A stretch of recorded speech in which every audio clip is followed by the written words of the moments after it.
more details, and there's do part 5 out of 12. I'm gonna do so as if I were speaking to a room full of children, because the more details, and there's so much that I try to provide, and the more organization I attempt to give this situation, the more difficult my three-dimensional in real life becomes, with regards specifically to the crazy making behaviors. I've labeled a number of behaviors as crazy making behaviors, and just for lack of time and energy, I can quickly go over what that means. It's basically when a third party using either ghost technology or setups or malicious third-party intervention or malicious third-party influence over your partner, or any number of psychological, technological, or just plain old manipulative methods can be taken to cause a person to go crazy. Crazy making behavior is what, and just for lack of time and energy, I can quickly go over what that means. It's basically when a third party using either ghost technology or setups or malicious third-party intervention or malicious third-party influence over your partner, or any number of psychological, technological, or just plain old manipulative methods can be taken to cause a person to go crazy. Crazy making behavior is what I've labeled it. Several months ago, and I have a witness to this, Xavier is sitting in the back seat. Not that it really matters, because I posted on my very first Instagram, the one Heather G, a bunch of the cars that were stalking me. I mean, there was a literal car that was in the same car, Cadillac CTS. I had the same car I bought, paid in full, was literally driving behind and in front of me for miles. I could not get away from it, and the license plate was a vanity license plate that said "nut in me." And I posted video and photo of that and filed the police report, and yet another example out of hundreds, thousands of no action being taken, no investigation being conducted. But I did post it on the One Heather GEE account. That is not Photoshop. That actually happened. There's both video as well as still frame photos. No one still believes me. Now about, I would say maybe 6 months ago, maybe 5, Xavier and I were leaving a DCFS visit with our son, Weston. I have 4 children. Weston is Xavier's only child. And they posted something on the back of a window shield of an SUV that was like that windshield writing marker that literally said, "Team Heather go crazy." And since that time, they've been messing with my money, withholding the money that I had been making for 6, 7, 8 months regularly and consistently, causing me to make payments late, misplacing a lot of my items and belongings. That hearing aid that I posted about several years ago, as well as that two-way communication device, or a communication that is taking place without my permission, knowledge, or consent, which would also qualify under assault and harassment, depending on what the verbiages are being, communicated. Xavier, can you explain to them that there was an SUV that pulled strategically and intentionally in front of our car that had the words "Team Heather go crazy" written on the back windshield on the Expressway 290? Okay, so we were driving the Kia at that time. I was driving rentals through Hertz and through Avis for the purpose of driving Uber. I purchased a car because every few weeks there would be an invented reason why I would have to switch my car. And to me, I'm not trying to live my life hiding. I'm trying to live my life not needing to hide. I'm trying to live my life feeling safe and peaceful, and switching cars every few weeks, it felt like someone was using the car without my permission during the period that I had it, and I just didn't feel comfortable. So I immediately began looking at how could I purchase a car rather than continue to rent a car. And my car payment is $730 a month, plus insurance $400, a little under. But the car rental was $384 a week. So financially, it just made sense, and with the stalking and all of that, it made sense. This has all been ongoing for almost 6 years, you guys. It's January of 2026 in 1 month. That makes it 6 years. And I can't even believe I'm saying that, because it's like,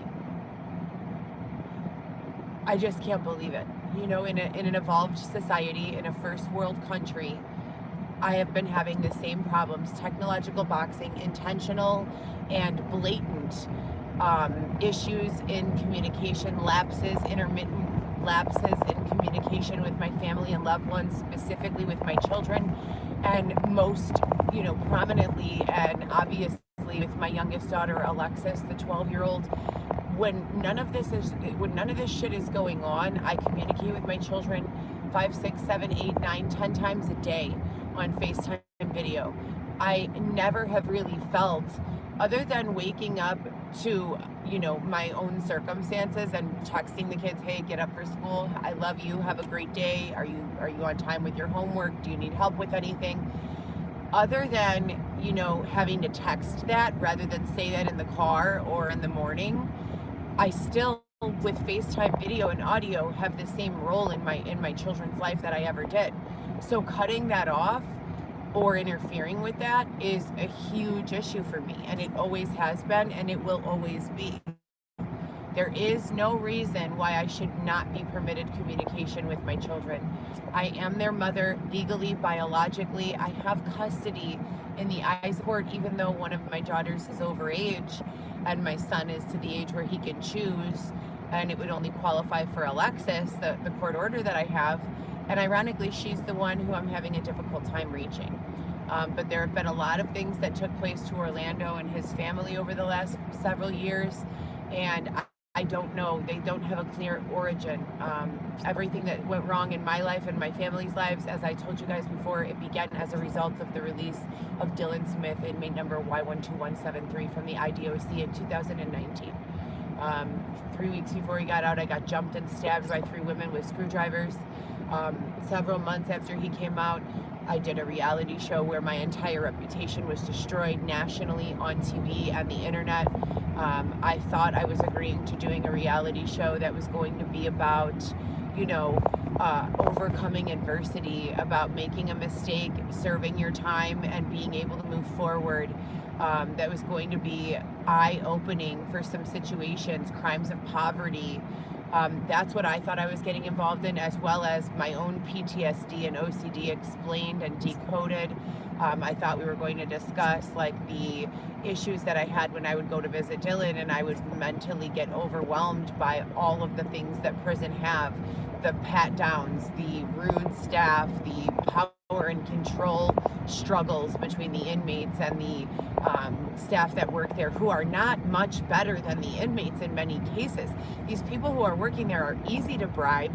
They're easy to, roll or to roll on, and it's fucked up. And I'm thinking, holy shit, I just observed, 4.5 years of wild corruption, this fucking up, fucking down, theory or policy or play, for lack of a better word. And I'm thinking that this reality show is going to roll out, and it's going to make Dylan and I look like absolute fucking heroes. Wow, this couple went through this lady has PTSD, spent 8.5 hours pretty much rolled up in a ball on the floor of her mother-in-law's Jeep, Paula, crying, about the way that the visit ended, in a clear PTSD, issue. And I just went through so much and came out the other end, and was okay despite everything that I went through. And so did he.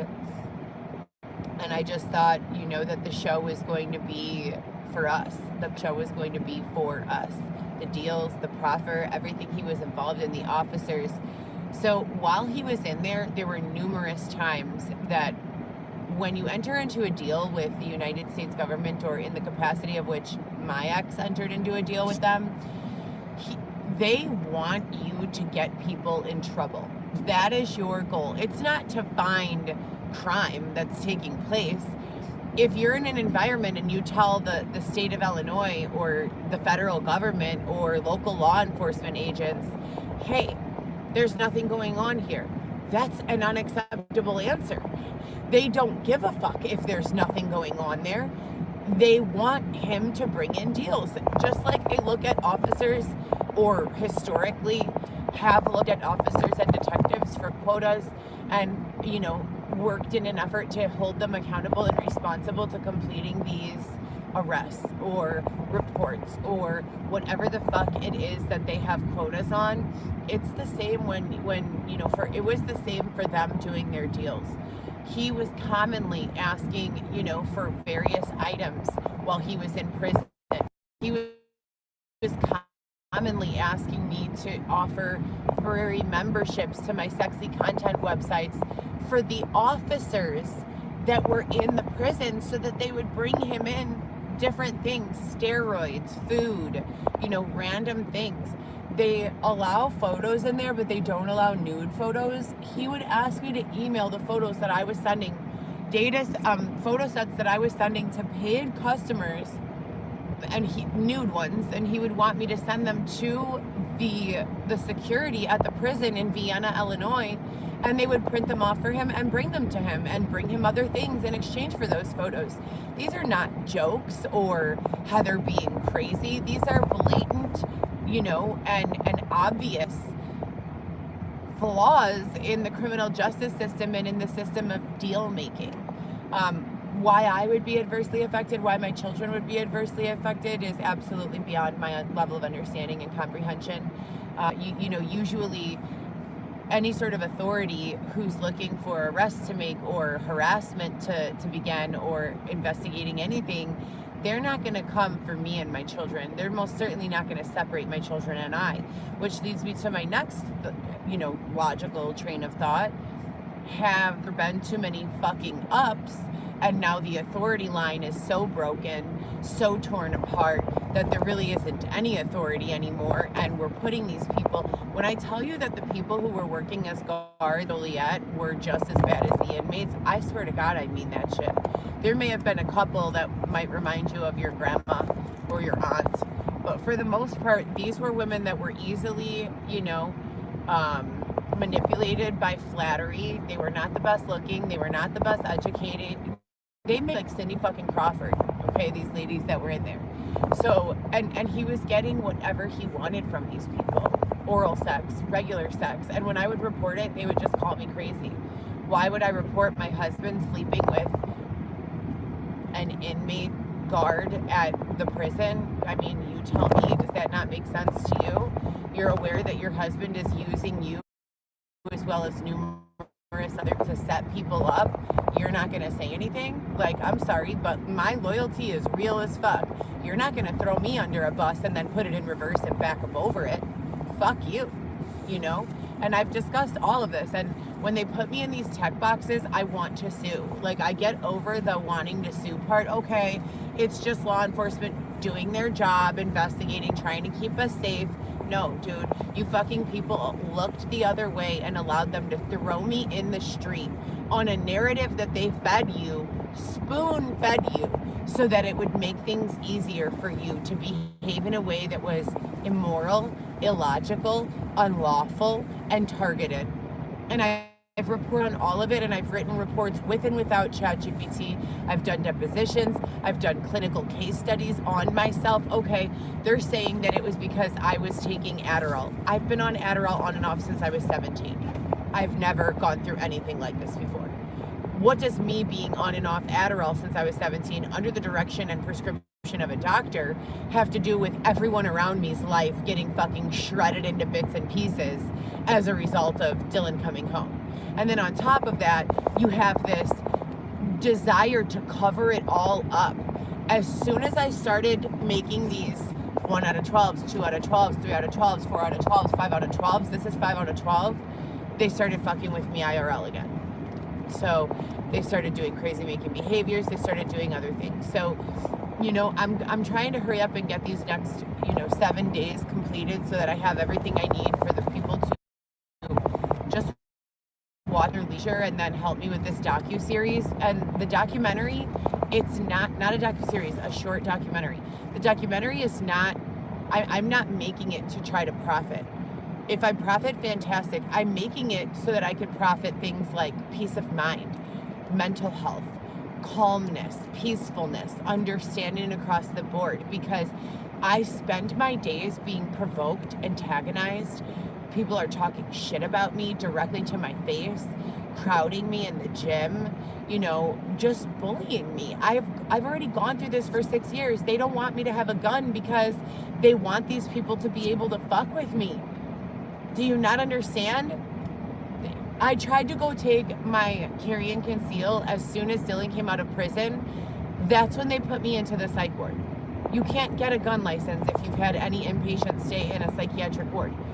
I'm 38 years old. I've never been inpatient in a hospital in my entire adult life for any reason other than giving birth.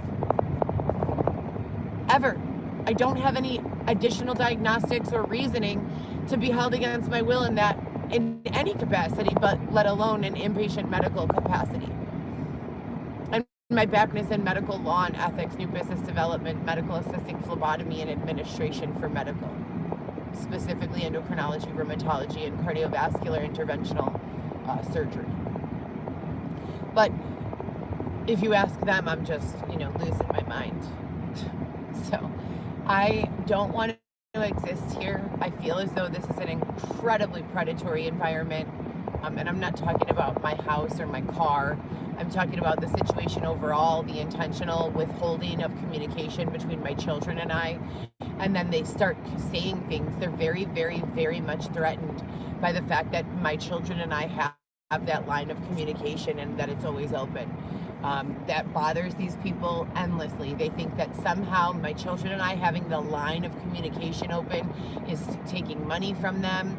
My children, I send money, usually $10 2 or 3 times a week to the big kids for lunch, maybe 20. Sometimes my son needs a haircut, or sometimes, face wash or other little things.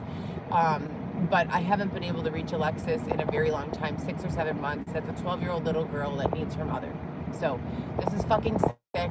The end of 5 out of 12 is basically going to be an eye-opener on all of the corruption, the fact that deals are occurring and have occurred between these people who have made it their point. Now, what would be the purpose of fucking up rather than down? Well, if you're a person with any sort of heart, morals, values, or ethics, you see that someone sitting in prison with their family suffering and struggling to even send them $10 of commissary money, working for an unfair living wage, being treated like a fucking slave, that person probably can't recover from getting fucked over again, And their lives this is real that people do this. Like, I'm not even fucking kidding you. And the most successful people do this shit. But their lives cannot withhold that type of, my rent is paid, right? But if it wasn't, and I was thrown into the street with nowhere to go, I would be pretty much in the exact same situation that I was already in 6 years ago. Nowhere to go, no money, being sexually assaulted in the street for no fucking reason. No criminal record, college education. You don't break people who are standing on a tightrope out of life. If you have been tasked with breaking people, if there's no way to escape that role, you better fucking find someone who is so solid that by breaking them, you may cause possibly a bruise that heals and repairs itself. You don't break a person that you're gonna fucking push off the tightrope and they're gonna break into a million fucking pieces like Humpty Dumpty that are irreparable. And people don't understand most of what I'm talking about, so I have to go slow with these things. But yeah, there's a lot of sex with inmates and staff at these prisons. There's a lot of manipulation. There's a lot of promises.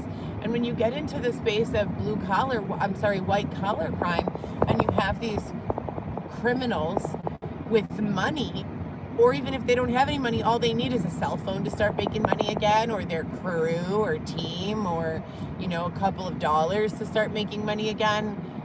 These people working in the prisons are getting paid just above minimum wage, boo-boo. You don't think that they will be easily incentivized by someone with the power and the money, or the ability to make the power and the money? Absolutely. Absolutely. You know, and this is what I had to witness and experience from my husband. And this is a man who I fell in love with, you know, after 3 months of being together, and he got on one knee in an environment where you're not even allowed to have physical contact and proposed to me with Louis Vuitton vase filled with handmade roses and a ring that he whittled out of a melted milk carton. You know, I don't know what else to say. He came home and he fucked me over. And rather than the reality show being about overcoming adversity, surviving adversity, and doing well in life, he and the producers behind my back and without my permission made me the bad guy. They made me, I was in real life, I was the one like, Dylan, what the fuck? We need to get to the house. Your parole officer's on the way there. We need to go now. Not in 5 minutes, not in 10 minutes, right now. But when you roll out the video, the reality show footage, it's Dylan in an interview. Oh my God, Heather, she was taking forever. And I just kept on looking at the time thinking, if I don't get home, you know, I could end up back in prison if I don't get home and meet and check in with this parole officer. Meanwhile, the reality of the situation is it's me and my aunt calling his parole officer, telling them, where are you? What time are you gonna be here? We're on our way home. It's me arguing with the producers and the TV show saying, we have no time for this. We need to leave now. No, we don't have time to stop for sushi. No, we don't have time to go here or there. We've got to go. And that's the truth. Whoever you believe in, Satan, God, that's the truth on all of them and everyone in between. But that's not the way they depicted me in the reality show. In the reality show, they depicted me as a fucking asshole who didn't care about Dylan being late, who didn't care about much of anything but herself. And the truth could not be further from the depiction that they created. Could not be further. As a result, I've suffered in numerous ways. I've had difficulty retaining employment since that time. I've been stalked. I was held in a tent. I was sexually assaulted. I was separated from my son, Weston Mateo Gillespie, who's now turning 2. My big kids have not been able to live with me. They've been pawned off on family members because I have been literally put through hell on earth.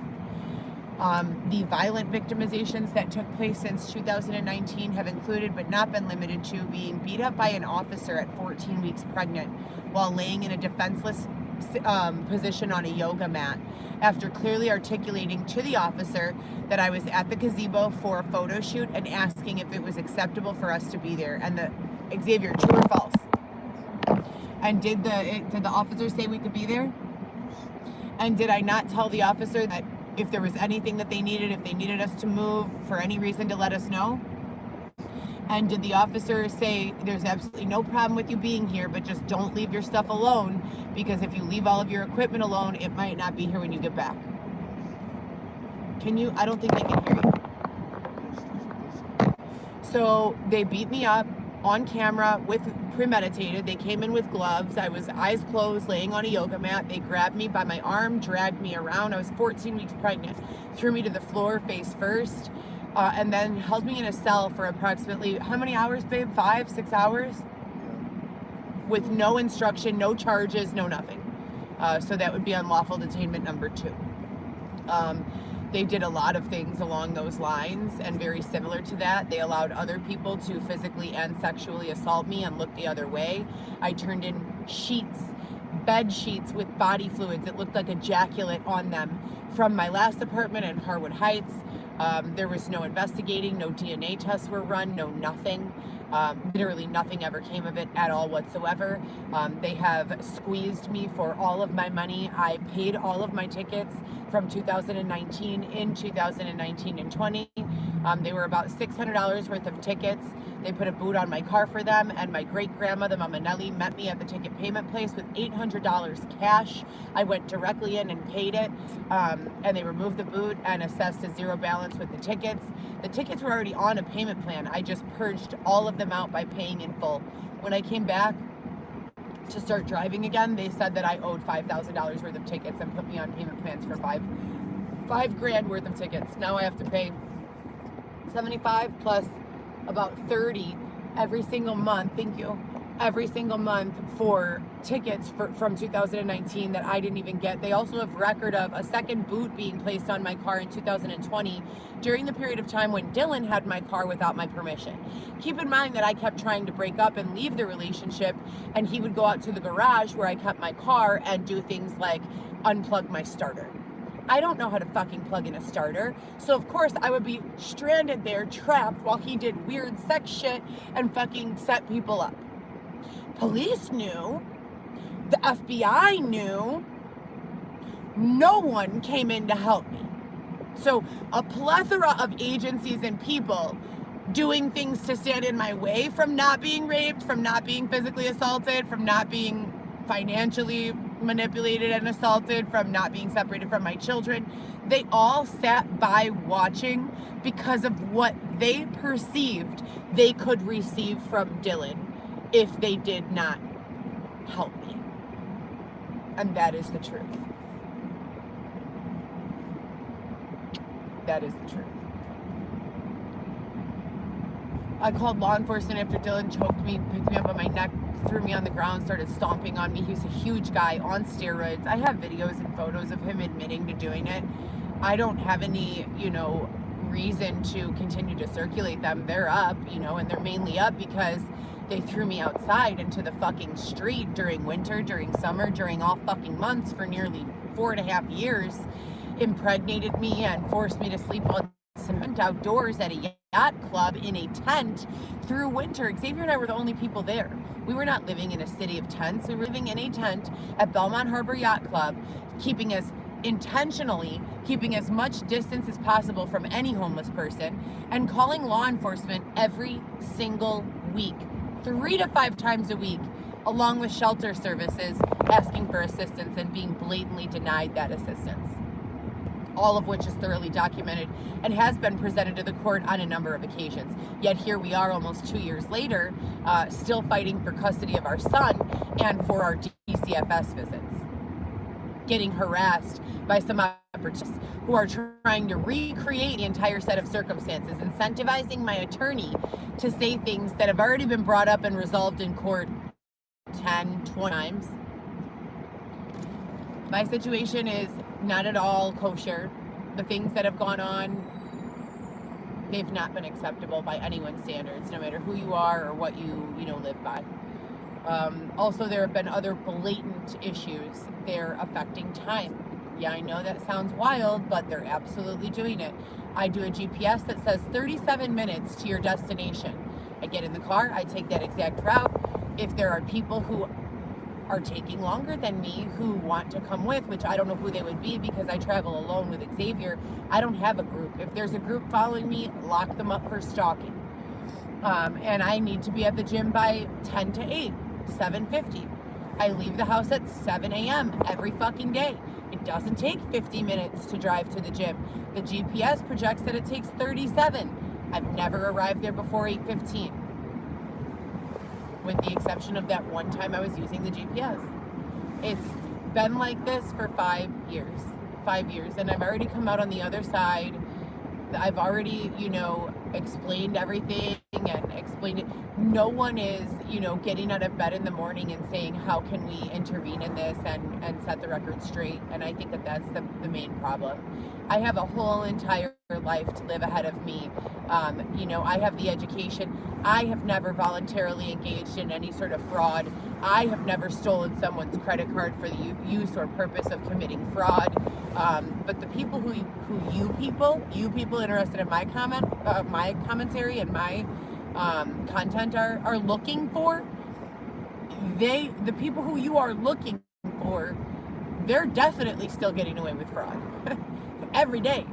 But it's not me, and you're in the wrong fucking place being here at my page.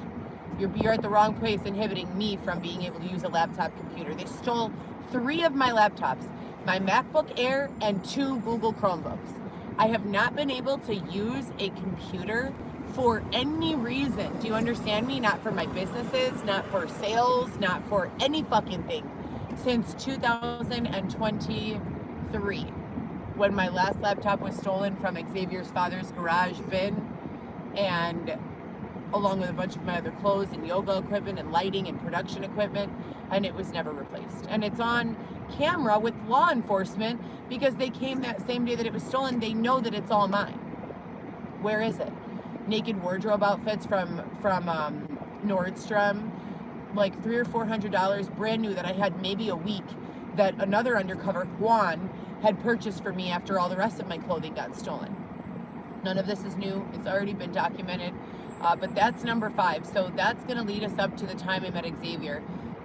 Besides all of the getting beat up by a cop, sexually assaulted a number of times, being forced to walk back and forth from O'Hare to downtown Chicago, being withheld food, money, communication. There's just a million things that they've done to me that I've reported on. That's going to bring us to the end of 5. There are 7 or 8 people who either presented themselves as undercover members of law enforcement or other resources, people who could help me or take me to a safe house to protect me from whatever was going on. And I've written about them in my book, but I'm going to keep their names out of this just for peace's sake. And I'll pick up tomorrow with part 6 out of 12. And when we begin part 6 out of 12, it's going to start with meeting Xavier, the circumstances of which we met, how we met, why we met, where we met, what was going on around that time. I was still right in the middle, into the thick of it, of what was going on. And there's never been any stealing in my life. Whoever has us pegged as thieves or stealing people who steal, that's never been either of our issues. So if that's what they're telling you is going on, you're mistaken. There is no drug use. If that's what they're telling you is going on, you're mistaken. And there is no escorting. I have not worked as an escort since 2019, when I was directly under the influence of my, at that time, husband, Dylan Smith. So people are getting bits and stories of what's, bits and pieces of what has actually taken place. And I know for fact, my friends and family members, starting first and foremost with my ex-husbands and my children, have been under pressure a number of times for information they have absolutely no knowledge or awareness of, and that shit needs to stop. And when this intermittent issue, lapse in communication, begins to be an issue again, or a trend again, and I can't communicate with my children, that is when I feel most inclined to believe that there's some sort of pressure going on again. Orlando, I call every day looking for my daughter Alexis. Like I said before, I usually speak to my children 3 to 5 times a day on FaceTime, video, audio, text, Roblox, Snapchat, any type of way to communicate with my kids. I have and will continue to do so. And my daughter being 12 years old and being in a household where there is a little boy who's a little older than her that is not her brother, that makes me nervous. There is a mom that could be a fabulous lady. I met her only once. Did I get along with her for the 5 seconds I met her? Yes. But I don't know her past that. That makes me uncomfortable. And the fact that my daughter at 12 years old is in a household with a bunch of people who have their own phones, and she's the only one who can't call if she's uncomfortable, sad, unhappy, needs anything, that's unacceptable. Period. That is not acceptable. And then as soon as I start, sorting, raking through all of those issues, they fucking start us back in the tech box. Only certain people have access to what you're saying. You're not getting any organic reach. All of your reach is very, very intentional and going to, who knows where. 2000.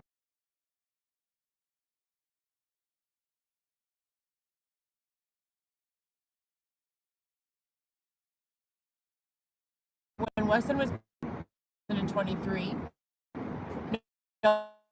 2024, because he'll be 2 in the February of 2026. When he was born, I felt as though the corrupted technology team got kind of caught. And we started rebuilding a new technology team that kind of knew what was going on. And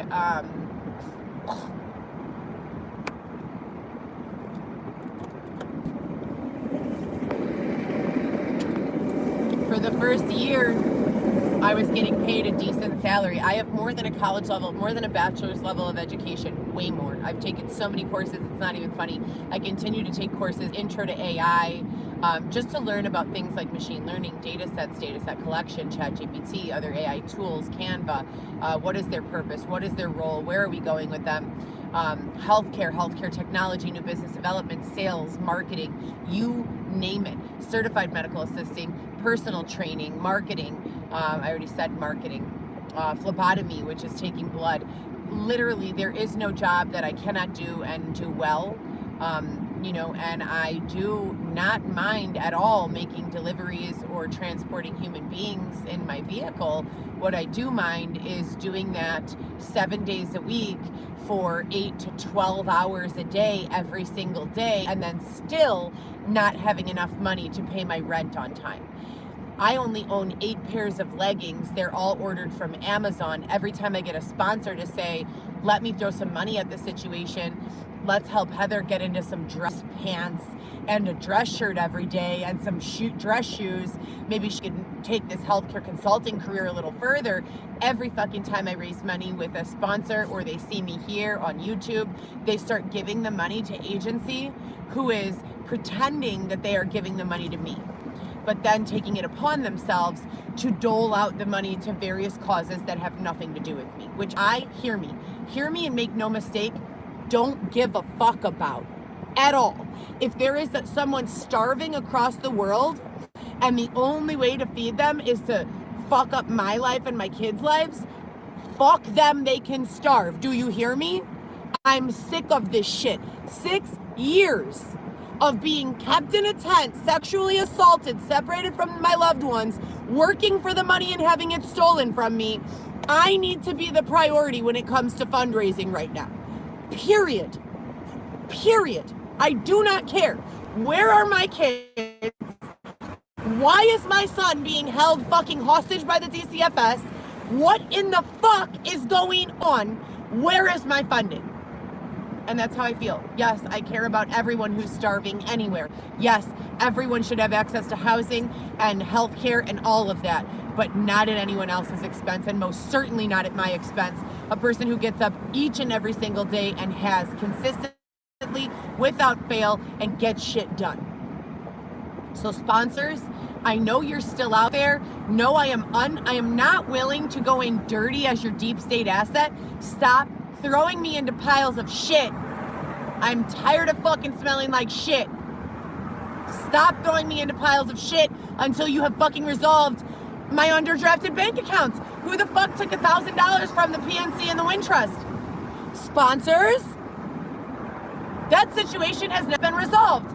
The tickets, $5,000 worth of tickets that I supposedly owe to the city of Chicago that's already been paid on, with a balance that directly shows Dylan was driving my fucking car while they had me in a psych ward.